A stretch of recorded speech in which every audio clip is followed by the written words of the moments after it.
नमस्ते दोस्तों, हमारे चैनल में आपका स्वागत है। मैं डिशा मास्टर फार्मेसी। दोस्तों आज जो हम बात कर रहे हैं टस्कॉफ डीएस सिरप के बारे में बात कर रहे हैं दोस्तों, जो कि जिसके अंदर जो सॉल्ट जो इंग्रेडिएंट है वो है इसके अंदर chlorpheniramine, maleate, dextromethorphan, hydrochloride and phenylephrine hydrochloride syrup. तो दोस्तों देखिए, मैं बता देता हूँ आपको कि जैसे कि यहाँ पे लिखा है ये कफ रिलीफ सिरप है, ठीक है, यानी कि एंटी एलर्जिक सिरप है। तो इसका जो यूज़ लेते हैं वो काय में लेते हैं, खांसी में इसका यूज़ लिया जाता है। ये 100 ml का आपको मिल जाता है 95 रुपये का, और ये तकरीबन 2 साल तक चल जाता है, ठीक है। तो मैं आपको बता देता हूँ इसको लेने का तरीका क्या होता है। खांसी में इसे गीली खांसी में भी ले सकते हैं आप, बलगम वाली खांसी जो होती है, सूखी खांसी में भी इसे ले सकती हैं। इसे सुबह शाम लेना होता है।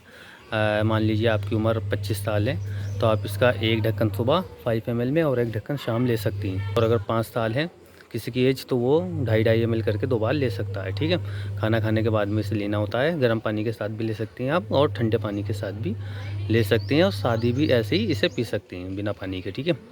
तो खांसी में काफ़ी कारगर सिरप है। और इसके जो साइड इफ़ेक्ट होते हैं, स्किन पर रैशेज, नींद आना या चक्कर आना, उल्टी जैसे इसके साइड इफ़ेक्ट हो सकते हैं। हर किसी को साइड इफ़ेक्ट देखने को नहीं मिलते, ठीक है।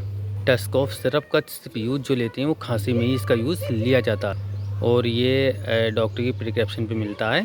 ऑनलाइन ऑफलाइन भी आपको अवेलेबल हो जाता है। खांसी का बेहतरीन सिरप है। हाँ दोस्तों, इसी तरीके की दवाइयों की जानकारी लेने के लिए हमारे चैनल को लाइक और सब्सक्राइब और साथ ही बेल आइकन ज़रूर दबा दीजिए। धन्यवाद।